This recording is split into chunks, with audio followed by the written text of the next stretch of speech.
Hello. Hello, नमस्कार जी। नमस्कार। कहाँ से बोले सर जी आप? मैं राजस्थान से बोल रहा हूँ जी, पवन दास। राजस्थान से? हाँ। राजस्थान से कौन सी जगह से जी? काम बताओ। नहीं, मैं तो ये जो अखबार में एचआई देख के दी कि आप सत्संग से जुड़ने के लिए संपर्क करें, तो वो क्या कुछ होता है ये बात पूछना चाह रहा था मैं। अखबार में क्या है? अखबार में दे रखा है सत्संग से जुड़ने व अन्य जानकारी के लिए संपर्क नंबर आपके दे रखे हैं ये। तो आप संत रामपाल जी के शिष्य हैं क्या? नहीं जी, मैं किसी का नहीं फिलहाल। तो फिर आपके मतलब की नहीं हो, आप फिर उनके सत्संग सुनिए संत रामपाल जी के, अगर आप भक्ति से जुड़ना चाहते हैं। क्या जी? अगर आप भक्ति से जुड़ना चाहते हैं तो संत रामपाल जी के सत्संग सुनिए। यदि आप उनके शिष्य हैं तो फिर आपको साथ संगति से जुड़ के और उनके जेल जाने के बाद की जो घटना है या उससे पहले की जो घटनाएं हैं वो समझना है, तो फिर आप हमारी वीडियो देखिए। अच्छा अच्छा, तो कोई वीडियो कैसे क्या देखें जी, ये तो पूछ रहा हूँ। वीडियो में मतलब बरवाला कांड की सच्चाई है कि ये कांड किसने करवाया, संत रामपाल जी जेल में क्यों हैं, आज भगत समाज को कौन लूट रहा है, कौन ठग रहा है। अच्छा अच्छा, तो ये कैसे देखेंगे? ये तो पता नहीं देखना कैसे है, किस पे देखेंगे? आप फेसबुक पे जाओ या यूट्यूब पे जाओ, वहाँ लिखो शंका समाधान विद पवन दास। ये अखबार में लिखा है शंका समाधान विद पवन। हाँ, उस पे लिखा होगा ना, यूट्यूब पे सर्च करो, और वो फेसबुक का पेज भी दे रखा होगा पवन दास इज लाइव नीचे। अच्छा अच्छा अच्छा। तो आप जी वहाँ जाके सर्च करेंगे तो आपको समझ में आएगी। लेकिन आप उनके शिष्य नहीं है तो फिर आपके कोई मतलब का नहीं है। अच्छा अच्छा। हाँ, नहीं क्योंकि जी, हमारे हमारे पंथ के अंदर जो चल रहा है ना, हाँ जी हाँ जी। ये केवल उन्हीं के लिए हैं। उन्हीं के लिए जी? आम आदमी के हाँ, लिए नहीं क्या? अलग लोग तो फिर संत रामपाल जी के सत्संग सुनो पहले। तो सत्संग कहाँ, ये कैसे सुने? सत्संग आप यूट्यूब पे जाके लिखो संत रामपाल जी के सत्संग, बहुत सारे सत्संग आ जाएंगे। ज्ञान समझो, ज्ञान अच्छा लगे तो आप उनकी शरण को ग्रहण करो। सही बात है जी। बस इतना है इसमें। अच्छा जी अच्छा। तो सत्संग तो कहाँ से लेना पड़ेगा ये? अभी लेना कहीं नहीं है, पहले पहले ज्ञान तो समझ लें अपन अच्छे से। बगैर ज्ञान समझे तो फिर आपकी भी वही हालत हो जाएगी जो बाकी लोगों की हो रही है आज संगत में। हाँ, तो मैं ये तो पूछा मैं तो जानते नहीं इस तरह से, इसलिए तो क्या कुछ करना चाहिए, क्या नहीं करना चाहिए, किस तरह क्या करना चाहिए? बस आप अगर गुरुजी से जुड़ना चाहते हैं, अगर आपकी भक्ति मार्ग में रुचि है, तो आप उनके सत्संग नहीं सुनो। यूट्यूब पे टीवी चैनल पे भी सत्संग आते हैं। साधना टीवी पे रोजाना 7:30 से 8:30 बजे आता है, 1 घंटे का। पहले कितने ज्ञान बजे जी? समझिए। साधना टीवी चैनल पे गुरुजी के सत्संग आता है रोज, कितने बजे, शाम को है शाम को सुबह को? शाम को 7:30 से 8:30। 7:30 से 8:30 बजे तक? हाँ, साधना टीवी पे। साधना हाँ, बाकी साधना तो चैनल में? मोबाइल है तो मोबाइल में देखो आप, वो सबसे ज्यादा अच्छा है। तो मोबाइल तो है जी। हाँ, तो मोबाइल पे यूट्यूब में जाके लिख दो संत रामपाल जी का सत्संग, बहुत सारे सत्संग आ जाएंगे, आप सुनिए उनको। ज्ञान है ना वो, ज्ञान अच्छा से तो अच्छा। पता चलेगा कि आगे क्या है क्या नहीं है, क्यों ये मानव जन्म मिला है, क्या इसका महत्व है, अपने कहाँ इसको बर्बाद कर रहे हैं। कल को भक्ति नहीं करी तो फिर ये 84 लाख योनियां भोगनी पड़ेंगी, गधे कुत्ते सुअर। ये कौन है भाई साहब? ये वही तो इंसान है जो कभी इंसान शरीर था लेकिन भक्ति की नहीं उन्होंने, आज अपना कर्म भोग रहे हैं। अच्छा अच्छा, तो ये कितने तो के लिए मिलना पड़ता है? और क्या बनोगे फिर बताओ? इंसान दे तो एक बार ही मिलती है ना, ये सारी योनियां भोगने के बाद। कई बार भी मैं तो मतलब इतना मेरा गाड़ा ना बोले अपना जगह ₹10 मेरी ₹10 कौन दो ऑफिस से लेना इतना देर क्या चीज? दिक्कत है मेरी। शराब शुरू पीते हैं कई, बोले मैं शराब नहीं करते हो शराब देखो ऑफिस से। भाई साहब, शराब देखो, वैसे कोई संत हो, कोई भगवान हो, कोई किसी का हाथ तो पकड़ेगा नहीं। कोई शराब पिएगा तो, बीड़ी पिएगा तो। संत तो नहीं ऐसे केवल बताते उसके हैं कि फायदे पीते और रहना बाद उसके में शराब नुकसान नहीं। बताते हैं कि भैया ये काम करने से तेरे को ये नुकसान होगा, और ये काम करने से तेरे को ये फायदा होगा। संतों का काम है मार्गदर्शन करना, जानकारी देना। उसको हाँ स्वीकार हाँ। करना ना करना फिर वो सामने वाले के ऊपर है। अच्छा अच्छा अच्छा, अब हम सही बात बच्चे को स्कूल में भेजते हैं तो बच्चे को टीचर जानकारी तो दे सकता है, उसके गले में डंडा थोड़ी चढ़ाता है कि तेरे को ये करना ही पड़ेगा। है। सही बात है जी, टीचर का काम तो पढ़ाना ही होता है। तो जैसे एक बच्चा भगत जी अपना सामाजिक कामकाज करने के लिए या कोई नौकरी प्राप्त करने के लिए एक टीचर के बिना नहीं कर सकता ना, उसी बिल्कुल नहीं प्रकार कर अपनी सही। आत्मा का जो कल्याण है, जो मोक्ष मार्ग है, वो बिना आध्यात्मिक गुरु के नहीं हो सकता। अच्छा अच्छा अच्छा। हाँ, इसके लिए गुरुओं की जरूरत पड़ती है। अब रामचंद्र जी थे, श्री कृष्ण जी थे, अच्छा उन अच्छा। उनके गुरु हुआ करते थे, वो भी साधना करते थे, भक्ति करते थे अपने गुरु से नाम लेके। हम कोई उनसे भी बड़े हो गए क्या आज? जो हम बिना गुरु के ही मंदिरों में, मस्जिदों में, कहीं भी जिसने बता दिया वहीं चले गए, अपना झूठा साचा नाम ले लिया। उससे कोई फायदा थोड़ी होता है कोई। वो तो गुरु बताएगा कि सही साधना क्या है। अच्छा, मंदिर में जाने से कोई फायदा नहीं होता? कोई फायदा नहीं है इस प्रकार से। मालिक कहते हैं पत्थर पूजे हरी मिले तो मैं पूजूं पहाड़, इससे तो चाकी भली जो पीस खाए संसार। हम छठी से पढ़ते आ रहे हैं कबीर जी के दोहे, फालतू में थोड़ी अच्छा हैं, लेकिन इन पे विचार भी तो करना पड़ेगा ना। अरे आप इंसान हो, आप चलते हो, बोलते हो, आप देखते हो, आप जान सकते हो, और आप हाँ जी हाँ जी। चेतन होके और आप एक पत्थर के ऊपर आश्रित हो रहे हो जो ना सुन सकता है, ना देख सकता है, ना बोल सकता है, ना आपकी बातें सुन सकता है, ना आपको कोई समाधान बता सकता है। उस पत्थर को भगवान मान के हम पूज रहे हैं। 4 दिन पहले उस पत्थर पे लोग पेशाब करते थे, फिर किसी ने छेनी हथौड़ा लेके उसकी मूर्ति बना दी तो हमें वो भगवान नजर आ गया। ये तो मूर्खता हुई फिर। अब आज आपके पेट में दर्द है, हॉस्पिटल में जाओगे, डॉक्टर इलाज करेगा ना। हाँ जी हाँ जी। 4 बात आपसे पूछेगा, 2 बातें आप बताओगे कि साहब ऐसे हुआ ऐसे हुआ। अब कल को डॉक्टर मर जाए और उसकी कोई पत्थर की मूर्ति बना के हॉस्पिटल में टांग दी जाए तो आपका पेट का दर्द ठीक कर देगा? ना जी, वो डॉक्टर एक रहो हैं? पच्चीस मूर्ति अरे तो। भैंस है तो दूध देगी, अगर कोई पत्थर की भैंस बना दी जाए तो आप बाल्टी भर लोगे क्या? बिल्कुल नहीं होगा जी। तो रामकृष्ण समझो, 33 करोड़ देवी देवता समझो, जिस समय ये धरती पे थे और जिस समय ये कोई फायदा दिया करते थे, उस समय तो लोगों ने फायदा लिया नहीं। बेचारों को जीने नहीं दिया, उनको चैन से पानी नहीं पीने दिया। उसकी औरत को उठा ले गए, कभी उसको जंगल में वनवास दिला दिया। श्री कृष्ण जी को कभी पूतना मारने आ रही है, कभी काल्यावन, कभी जोरासिंध मारने आ रहा है, कभी कोई मारने आ रहा है। बेचारा मथुरा छोड़ के द्वारिका भाग गया लास्ट में शांति से जीने के लिए। आज उनकी पत्थर की मूर्ति बना के राम भगत जी उनसे फायदा लेना चाह रहे हैं। क्या फायदा मिलेगा? तो मूर्खता है, लकीर के फकीर हो गए ये तो। अच्छा तो इसलिए भगत जी संत आते हैं, मार्गदर्शन करते हैं, सत्य साधना बताते हैं। अब जब कोई आता है उस समय तो उसकी कोई बात मानता नहीं है भगत जी, और जाने के बाद कह देंगे वो हमारा बाबा हरिदास था, हमारा बाबा वो फलाना दिखना था। अरे वो बाबा है क्या? जब वो बाबा था उस समय तो कोई उसकी एक नहीं मानता था। आज उसको बाबा बना के उसको घरों में बैठा दिया। ऐसे कोई फायदा थोड़ी है भगत जी। ये मूर्तियां किसने बनाई? ये फोटोएं किसने बनाई? रामकृष्ण हनुमान की इंसानों ने बनाई है ना। वो अच्छा। कैसे थे कैसे नहीं थे इन्होंने देखा उनको? नहीं जी। तो फिर ये सही बात। मनमुखी बना दी। और ये रंग तो आज आए हैं, ये मशीनें तो आज आई हैं 20-30 साल से। आज से पहले तो ये रंगीन फोटो कहाँ थी? और एक बात बताओ भगत जी, राम तो लाखों साल पहले हुआ था ना। अच्छा अच्छा अच्छा। अरे ये कैमरे तो अभी 250-300 साल से बने हैं, उससे पहले तो कैमरे भी नहीं थे जो राम जी की किसी ने फोटो खींच ली होगी कि राम जी ऐसे थे। लोगों ने अपने हाथ से चित्र बना दिए, हमने उनमें रंग भर दिए, और जो जो हमें अच्छा लगता है कि ये चित्र घना अच्छा भाई, उसको दीवार पे लाके टांग दिया। ये हमारी सोच हो गई आजकल। ऐसे ही ये नकली गुरु हैं, गांव गांव में बैठे हैं भगत जी, अपने मतलब धंधे में व्यस्त हो रहे हैं। अब टीवी चैनल पे अगर कोई सत्संग करेगा, टीवी चैनल पे अगर कोई गीता जी पढ़ा रहा है कोई पंडित है, तो भगत जी आपको पता है ना 10 लाख रुपए तो टीवी चैनल वाला लेगा, तो 20 लाख रुपया वो भी तो जनता से लेने की सोचेगा। अच्छा अच्छा अच्छा। ये व्यापार हो गया, धंधा हो गया है। इन सभी चीजों को बताने के लिए, समाज को अज्ञान और पाखंड से बाहर निकालने के लिए संत रामपाल जी महाराज जी आए हैं, लोगों को इन शास्त्रों की सच्चाई बता रहे हैं। किसी से 1 रुपया ना ले रहे हैं, ना कुछ हो रहा है भगत जी। और जो कोई सत्य मार्ग बताएगा तो भगत जी उसके साथ तो लफड़ा होता ही है। आज आप मान लीजिए शराब पीते हैं, बीड़ी पीते हैं, आज आपके 20 यार दोस्त मिल जाएंगे, क्योंकि संगति ऐसी है सबकी। कल को आप ये हाँ बीड़ी सही बात। सिगरेट छोड़ दो, आपके 2 भी नहीं रह पाएंगे, 2 भी। तो थोड़ा सही बात। आप जी थोड़ा विचार करो, सत्संग सुनो। देखो लोगों की देखा देखी में मत चलो कि भाई संत रामपाल जी ऐसा, रामपाल जी के आश्रम से ये निकला। अरे मीडिया को तो भगत जी मसाले से मतलब है। मीडिया अगर मसाला लगा के पेश नहीं करेगा तो उनके न्यूज चैनल कौन देखेगा? अच्छा अच्छा अच्छा। ये रूस का और ईरान का युद्ध चल रहा है? ये आप हाँ जी कोई हाँ भी जी। टीवी चैनल खोल के देख लो, ऐसे ही समाचार देंगे, विस्फोटक न्यूज, बस आज शाम तक परमाणु बम छूटने वाले हैं, दुनिया का तहस नहस हो जाएगा। अब देख लो उनको जाके, 6 महीने पहले भी उनकी इसी प्रकार से आवाजें मिलेंगी। लोग सोचते हैं बस भाई आज तो युद्ध हो ही जाएगा, क्योंकि भगत जी उनको मिर्च मसाले से मतलब है। उनको अपने अच्छा टीवी अच्छा। चैनल चलाने, उनको अपना धंधा करना है कि लोग सबसे ज्यादा हमारा हमारा चैनल देखें।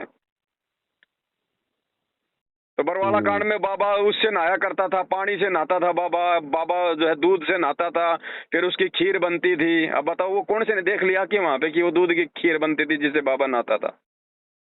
कौन सा बाबा लाता था? ये मीडिया ने दिखाया ना कि संत रामपाल जी जब बरवाला कांड हुआ था तो अखबारों में कितना बवंडर मचाया था इन्होंने कि संत रामपाल जी दूध से नहाते थे, उसकी खीर बनती थी। इन्होंने खाई थी क्या किसी ने वो खीर?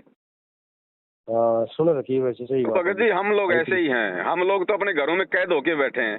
अभी मीडिया है, media Bhagat ji paid media है, ये जो दिखा देता है हम उसी पे यकीन कर लेते हैं। सही बात है। हकीकत कुछ और होती है भाई साहब, हकीकत कुछ और होती है। एक बात बताओ, कल को आपके पिताजी को जेल हो जाए किसी भी मुकदमे में और लोग आपको पता नहीं क्या क्या बात कहेंगे, क्योंकि गांव में तो 10 आपके पक्ष में 10 आपके विपक्ष में भी होंगे। तो जो बिल्कुल सही विपक्षी बात। आदमी है वो तो भगत जी झूठ सांच लगा के पेश करेंगे ना आपके पिताजी के बारे में, तो क्या आप उनकी बातों पे यकीन कर लोगे? सही बात है। तो हम यकीन नहीं कर सकते मीडिया की बातों पे, क्योंकि हमने वहां पे आश्रम में स्वयं जाके अपनी आंखों से देखा था भाई, हम वहां से जुड़े हुए थे, इसलिए सच्चाई हमें पता है। और कल को संत अच्छा रामपाल अच्छा। जी जब जेल से बाहर आ जाएंगे, सारे मुकदमे छूट जाएंगे, तो यही मीडिया फिर क्या बोलेगी पता है? बाबा को झूठे केसों में फंसाया गया है, सरकार ने आंख बंद करके आश्रम पे जो है चढ़ाई कर दी। फिर क्या करेंगे हम लोग? सही बात। इनका इतना ही काम है। रामचंद्र जी आए बेचारे को चैन का सांस लिया क्या उसने? बता दीजिए कौन सा सुख भोगा रामचंद्र जी ने? अरे जब वो जवान हुआ, राज करने के लायक हुआ, तो उसी की खुद की चाची ने अपने बेटे भरत को राज दिलाने के लिए राम के साथ में धोखा किया। राजा दशरथ से वचन मांगा ना राम को 14 साल के वनवास का। हाँ जी, हाँ जी। घर वालों ने धोखा किया ना। हाँ बेचारा हाँ। जंगल में सीता को लेके चला गया तो रावण आया, रावण उठा के ले गया ना सीता को। हाँ जी, 12 हाँ जी। साल तक 12 साल तक बेचारी वहां रावण की जेल में रही। फिर रामचंद्र ये जी भी पूरी सुना। हाँ फिर रामचंद्र जी पूरी दुनिया मरवा के करोड़ों लोग जो है राम रावण युद्ध में मरे, सीता जी को वापस लाए तो थोड़े दिन बाद में एक धोबी के कहने से फिर उसको जंगल में निकाल दिया, जबकि वो गर्भवती थी। थोड़े दिन बाद में दोनों बेटे जो है उसको युद्ध करने लगे, शर्म के मारे बेचारे दोनों सरयू नदी में कूद के मरे, राम और लक्ष्मण। बताइए रामचंद्र जी ने कौन सा सुख भोगा? ना तो अपने बेटों का सुख भोगा, ना अपनी औरत का सुख भोगा, ना माँ बाप का भोगा, ना राज्य का सुख भोगा। बताइए हम कौन सा सुख भोग लेंगे भाई साहब यहाँ पे? सही बात है। बता दीजिए। श्री कृष्ण जी का जीवन देख लो बेचारे का, जन्म लेते तो मामा दुश्मन हो गया हैं? और पूरा का पूरा उनका परिवार और 56 करोड़ यादव उनके भाई बंधु दुर्वासा ऋषि के शराब के कारण जमुना नदी पे जो है वो कट कट के मर गए। खुद का बेटा प्रद्युम्न उसकी आंखों के सामने मर गया। अरे जिस बाप का बेटा आंखों के सामने मर जाए वो बाप कभी चैन से जी सकता है क्या? नहीं जी। और लास्ट में खुद की मौत कैसे हुई? वो बालिया नाम के शिकारी ने पैर में तीर मारा, रो रो के मरा। अरे भाई साहब यहाँ पे हमारे भगवान सुखी नहीं है तो हम कहाँ से सुखी हो जाएंगे? तो संत रामपाल जी वही जानकारी दे रहे हैं कि वो असली भगवान कौन है जो राम और कृष्ण के भी ऊपर है। अरे रामचंद्र जी तो त्रेता युग में हुए थे। हम लोग कहते राम राम राम राम का नाम लेने से बेड़ा पार हो जाएगा, तो राम के दादा को तो पता ही नहीं था कि राम कौन है। अच्छा अच्छा। भाई राम के दादा ने कब देखा कि राम कौन है? और श्री कृष्ण जी तो अभी द्वापर युग में आए थे भाई साहब, 5,500 साल बीते महाभारत को। उससे पहले तो भगत जी त्रेता युग था, सतयुग था। उस समय के लोग तो जानते ही नहीं फिर श्री कृष्ण कौन है, क्योंकि उसका तो जन्म ही अभी हुआ है 5,000 साल पहले। तो ये कहाँ से भगवान हो गए? सतयुग कैसे साल पहले था जी? सतयुग भगत जी लाखों साल पहले था। जो प्रत्येक जो युग होता है ना वो 4,32,000 साल का होता है। 4,32,000 साल का? हाँ 4,32,000 साल का एक युग होता है। तो 4 युग हैं टोटल। ये 40 ये मतलब 40 लाख और 20,000 वर्ष के होते हैं तकरीबन। मतलब हर एक जो युग है ना वो उसके मतलब डबल में आ जाता है। जैसे कलयुग है, ये कलयुग 4,32,000 साल का है, तो इसका जस्ट मतलब डबल लगा लो आप, 8,64,000 साल का द्वापर हो गया। उसमें 8,64,000 में 4,32,000 आप और जोड़ दो, वो हो गया त्रेता युग। उसमें 4,32,000 जोड़ दो, वो हो गया सतयुग। टोटल मिला के 40 लाख और ये 20,000 के आसपास होते हैं। 40,020 लाख वर्ष। ये तो बड़ा शब्द है पहले तो बहुत लंबा भगत जी, को छोटा मोटा बखेड़ा थोड़ी है, कोई धरती कोई आज से थोड़ी है। सही बात।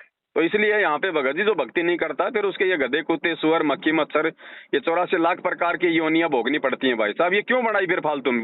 बता दीजिए क्यों बनाए? आज ये मुर्गों के सिर क्यों कट रहे हैं, बकरों के सिर क्यों कट रहे हैं? बताओ बकरा कौन सा खेती में काम आता है, मुर्गा कौन सा मतलब जो हड़ जोड़ने के काम आता है? वो किसी काम नहीं आता। फिर क्यों बनाई ये योनियां? इन्होंने मानव जन्म में अच्छे कर्म नहीं किए इसलिए आज इनकी गर्दनें कट रही हैं।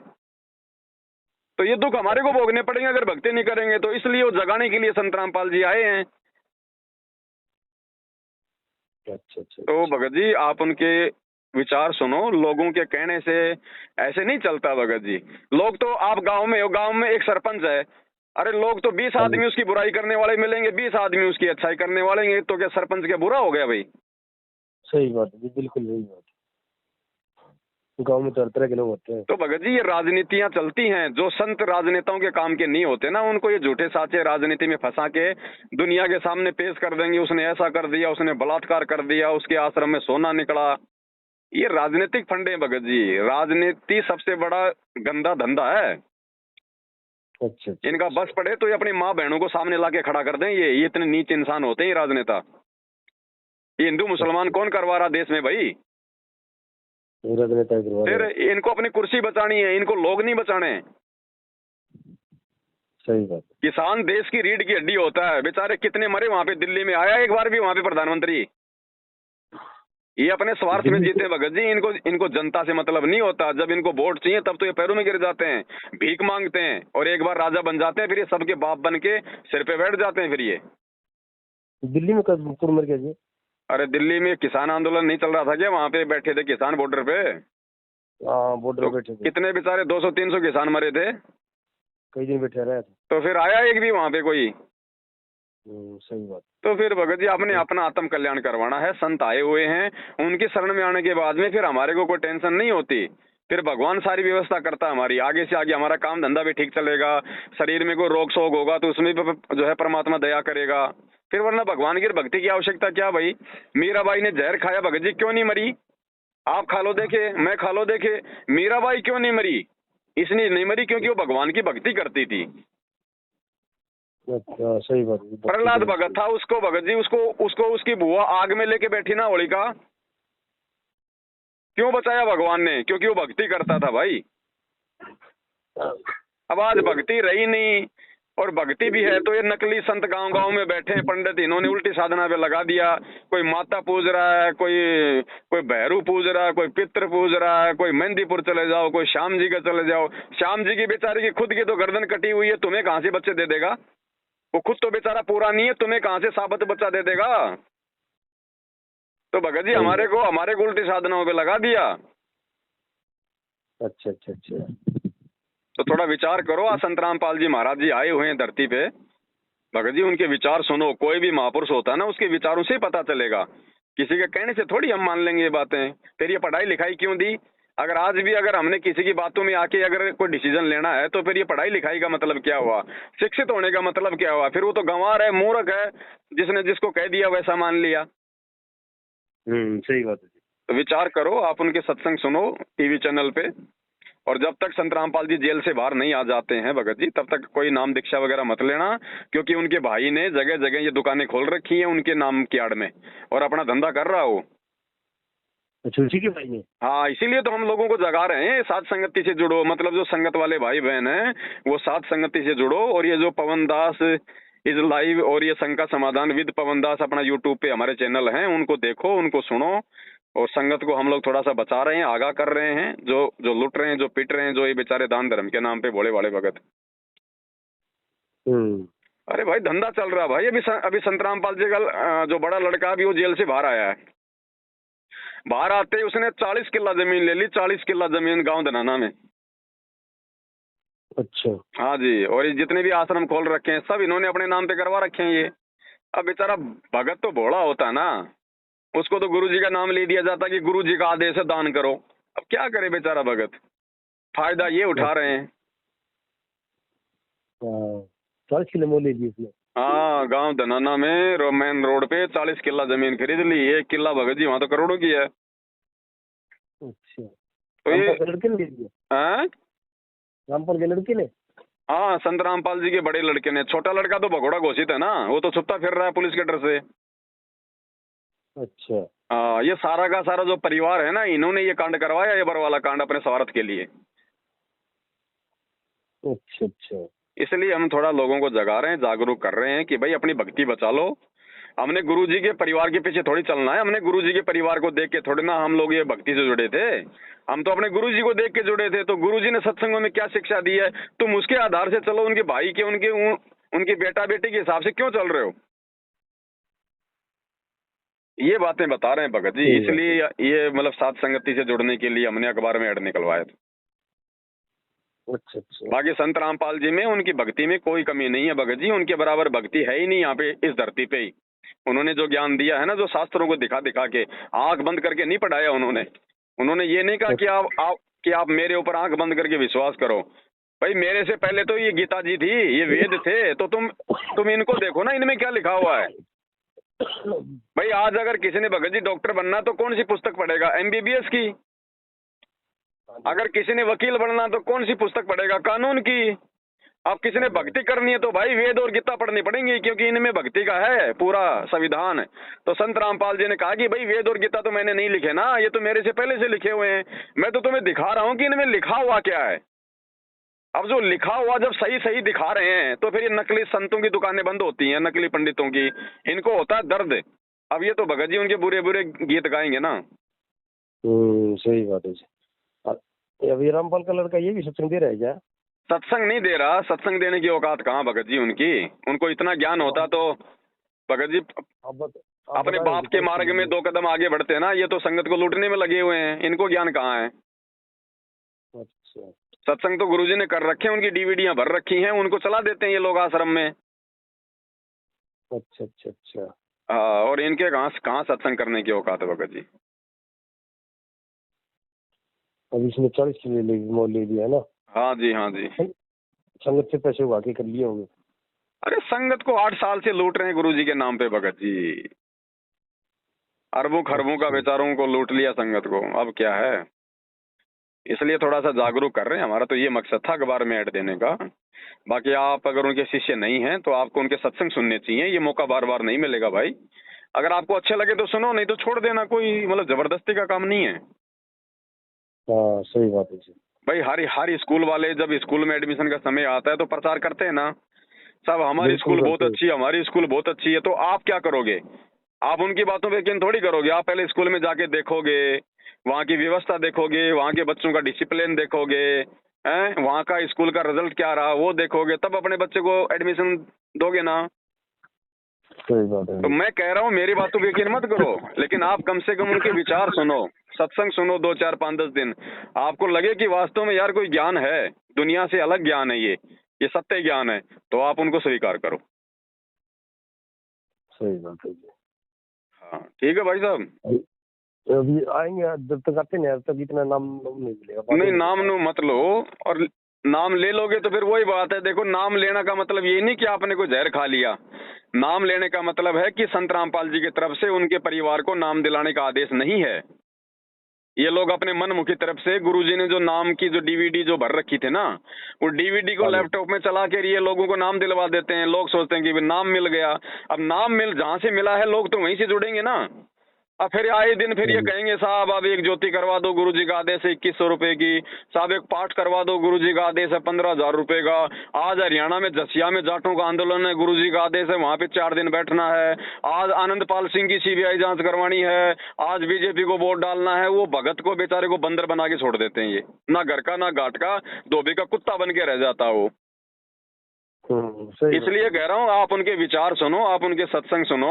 सत्संगों में हमारे गुरुजी ने ना तो हरियाणा के जाटों को कभी समर्थन देने का आदेश दे रखा है, ना कभी बीजेपी और कांग्रेस को वोट देने का आदेश दे रखा है। गुरुजी तो ये कहते हैं कि ये काम भी अगर संत करेंगे तो फिर जगत में फिर भक्तों में क्या अंतर हो गया।